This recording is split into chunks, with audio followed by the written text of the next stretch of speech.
As part of our course requirements for high-risk pregnancy, we will present to you a Pecha Kucha presentation on asthma and pregnancy. You will view 20 slides for 20 seconds, and hopefully you will learn something new about managing asthma and pregnancy in a fun and engaging way. So sit down and listen up.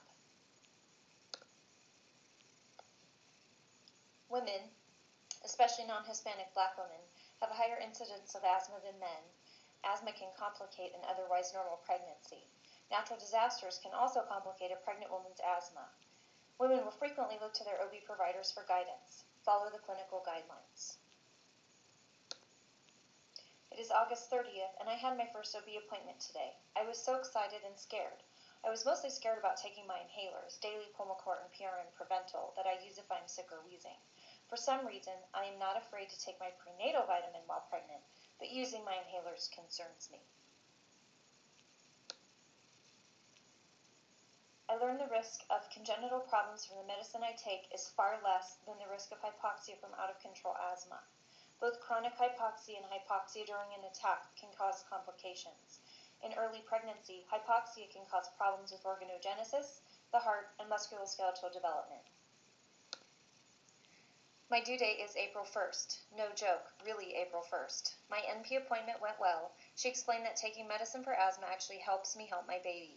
I didn't realize that if I don't breathe well, my baby probably isn't getting enough oxygen, and I could be at risk of having a small or preterm baby.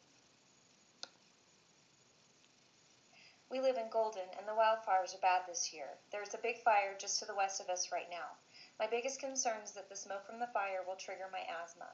Everyone has different triggers, but for me it's smoke. For most people, it's mold, animal dander, weather changes, city pollution, and upper respiratory illnesses. I used to smoke. I had to take pills every day, use my rescue inhaler all the time, woke up wheezing at night, and I was even hospitalized once for IV steroids. Now I only need an inhaled corticosteroid twice a day and feel great. I have a Ventolin inhaler that I could use if my peak flow goes down to the yellow zone. The fire to the west could be a problem. On the way home, the fire was so close to my house I was directed to a school that had been turned into a shelter. I called my husband, no answer. The American Red Cross volunteer told me to go ahead and go to the shelter. Maybe he's there. He was, and so was everybody else. There were cats, birds, and snotty-nosed kids.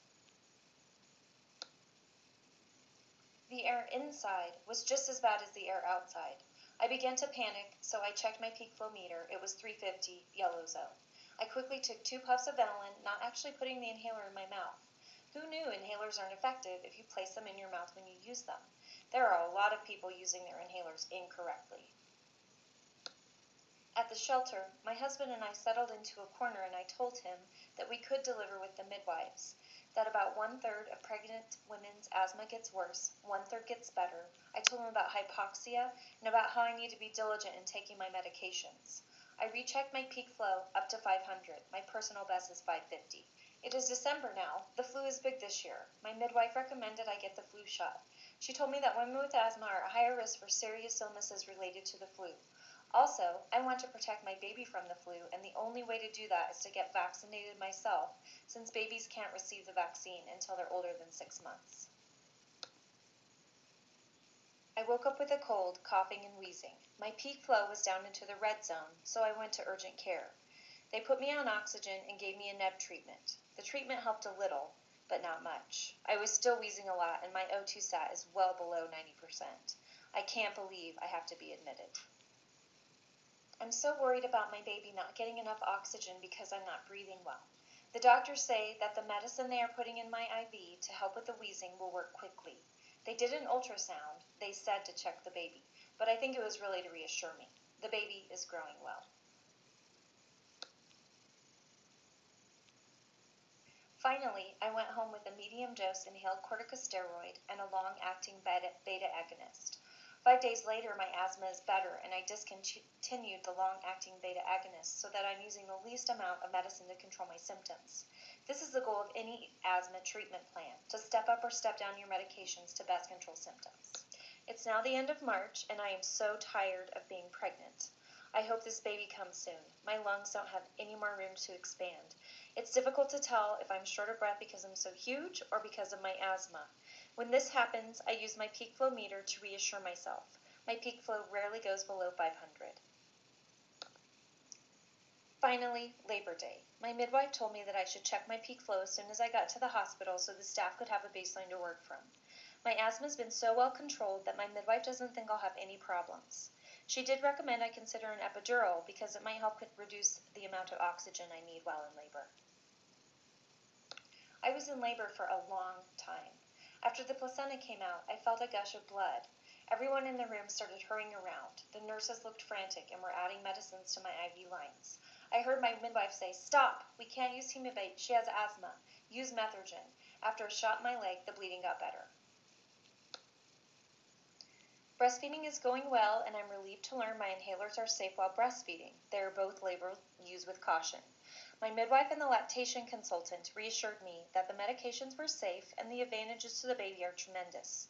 They kept saying something about IgA antibodies in my breast milk protecting my baby's lungs. It's May 1st. I had my postpartum visit today. My baby was born March 28th, a beautiful boy. I probably overworried about the small risk of getting hypertension or preeclampsia and the baby having malformations or being small. It turns out all that worrying was for nothing. He is perfect. I filled out a 5-question form about my asthma. The asthma control test asked questions about how often asthma got in my way, how often I have symptoms, how often I use my rescue inhaler, and how I would rate my asthma severity.